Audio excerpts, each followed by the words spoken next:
সবসময় ভাবি ভগবানের অশেষ কৃপা না থাকলে আমরা এই পৃথিবীতে কিন্তু সহাবস্থানে কেউই থাকতে পারতাম না।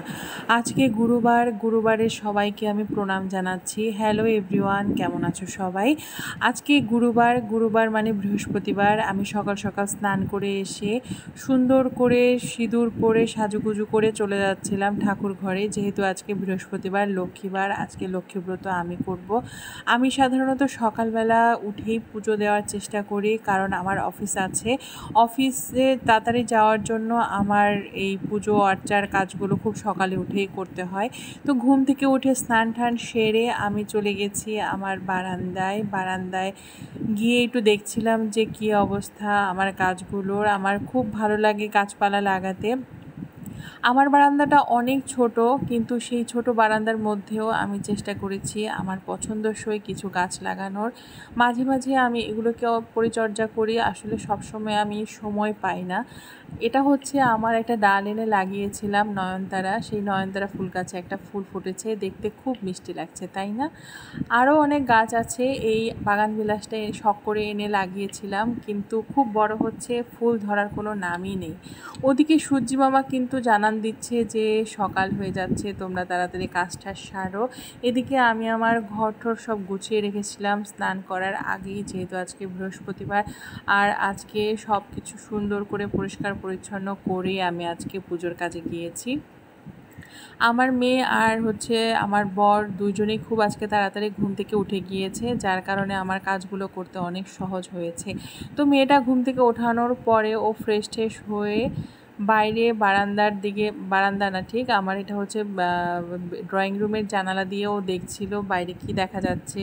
ও একটু বিমর্ষও ছিল, যদিও আজকে তাড়াতাড়ি ঘুম থেকে উঠে গেছে, এই কারণে ওকে একটু কেমন বিমর্ষ লাগছে। তো আমিও দেখার চেষ্টা করছিলাম যে অ্যাকচুয়ালি কী দেখছে আমার মেয়েটা।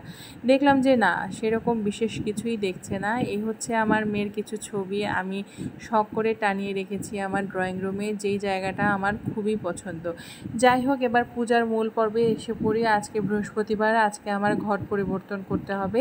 তো ধোয়া মাজা বেশ অনেক সময় নিয়ে করতে হবে, যেহেতু আজকে ঠাকুরের থালা বাসন অনেক বেশি। বৃহস্পতিবারে আমি সব কিছু সুন্দর করে ধুয়ে মুছে ভালো করে পরিষ্কার করে তারপরে আমি লক্ষ্মীবারের ঘট প্রতিস্থাপন করি। তো তোমরা দেখতেই পাচ্ছ আমি থালা বাসন সব ধুয়ে নিয়ে এসেছি। এখন থালা বাসন ধুয়ে আনার পরে জায়গাটা ভালো করে পরিষ্কার করে পুজোর জন্য আয়োজন যে করব, সেই আয়োজনের জন্য প্রস্তুতি নিচ্ছি। একে একে করে আমি আমার বৃহস্পতিবারে ঠাকুরকে যেই জিনিসগুলো দিয়ে আমি আজকে পুজো করব, সেগুলো জল ঝারিয়ে ভালো করে পরিষ্কার করে তুলে নিচ্ছিলাম, যাতে শুকিয়ে যায়। বিশেষ করে প্রদীপটা ভালো করে না শুকালে কিন্তু জ্বালানোর সময় খুব ডিস্টার্ব করে। আর আমি খুব সুন্দরভাবে এই প্রদীপগুলো মুছে টুছে ভালো করে নিয়ে রাখছিলাম। তো কথা বলতে বলতে তোমাদের সাথে আমি ঘট মূলত সাজিয়ে ফেলেছি। ঘটে আমি একটা দিয়েছি হরিতকি, ঘটে একটা ফল দিতে হয়, সেই ফল হিসেবে আমি এখানে হরিতকিতেই দিয়েছি কিছু বেলপাতাও। আমার মেয়েটা আমাকে হেল্প করবে বলে বসেছে, ও কিছু চন্দন ঘষছিল। তো আমি লক্ষ্মী মাকে স্নান করানোর পরে মায়ের কপালে সিঁদুর পরিয়ে দিলাম। আমার এই জিনিসটা করতে অনেক ভালো লাগে, আমার কি পরিমাণ যে ভালো লাগে নিজের মনের মতো করে পুজো দিতে, আমি নিজেও জানি না। এখন আমি বৃন্দা দেবীকে স্নান করাচ্ছি, বৃন্দা দেবীর চরণে জল দিয়ে দিলাম, আর দিয়ে দিলাম বৃন্দা দেবীর চরণে সুন্দর একটা গাঁদা ফুল। গাঁদা ফুলটা কিন্তু 12 মাসই পাওয়া যায়, ভগবানের নিবেদনে গাঁদা ফুলটাই আমি বেশি ইউজ করি, এখানে অ্যাভেলেবেল খুব, তাই গাঁদা ফুলটাই আমি খুব ইউজ করি। যদিও লক্ষ্মীবারে লক্ষ্মী মায়ের পছন্দ হচ্ছে গোলাপ ফুল, আজকে আমি গোলাপ ফুলটা পাইনি, বিশেষ করে গাঁদা ফুল আর অলকানন্দা পেয়েছি, হলুদ ফুল যেটাকে বলে, মূলত হলুদ ফুল আর এই গাঁদা ফুলটা দিয়ে আজকে আমি লক্ষ্মীবারের পুজো দেব। তো তোমরা দেখতেই পাচ্ছ আমি সুন্দর করে সাজিয়ে ফেলেছি ভগবানদের সবাইকে, ঠাকুর ঘরের সবাইকে আমি সুন্দর করে সাজিয়ে গুছিয়ে নিয়েছি। এখন মূলত মূল পর্ব মানে পুজোয় চলে যাব। তো ভগবানের পুজোতে যাওয়ার আগে আমি দেখে নিচ্ছিলাম যে আমার সব কিছু ঠিকঠাক আছে কি না। তো দেখলাম যে না সবই ঠিক আছে। এর মধ্যে আমি ঘট স্থাপন করে ফেলেছি, যেটা আমি আসলে ভিডিও করতে পারিনি। এখন আমি লক্ষ্মী বই পড়ব। লক্ষ্মী বই পড়ার সময় আমার এক চিত্তে এক মনে আমি বইটা পড়ি, এটা জাস্ট আমি তোমাদেরকে একটু পড়িয়ে শুনিয়েছি। আর বাকিটা আমি কিন্তু ভিডিও করিনি, আমি আমার মতো করে এক নাগারে আমি লক্ষ্মী বইটা পড়ে তারপরে একসাথে রেখে দিই। চরণে প্রভু ভক্তেরও প্রণাম, সর্বসিদ্ধি দাতা পূর্ণ করো মনস্কাম।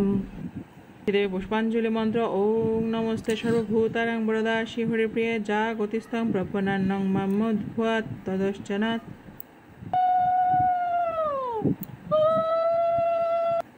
ওম অজ্ঞানতিমিরান্ধস্য জ্ঞানাঞ্জনশলাকায় চক্ষুর্মিলিতং তস্मै শ্রীগুরুবে নমঃ। নমো বিষ্ণুপাদায় রাধাপৃষ্ঠায় ভূতলে শ্রীমতে ভক্তিপ্রপন্ন জ্যোতিষামিতে নামিনে নমো আচার্যপাদায় দৈন্যভূষণ মুকুটমণে গুরু করুণামূর্তয় ক্ষমাধৈর্য শিরোমণে ভাঞ্ছাকল্পতরুভ্যশ্চ কৃপা সিন্ধু ভয়েব চ পতিতানাং পাবনেভ্যো বিষ্ণুবেভ্যো নমো নমঃ। হে কৃষ্ণ করুণা সিন্ধু দীনবন্ধু জগৎপথে গোপেশ গোপীকান্ত রাধাকান্ত নমস্তুতে।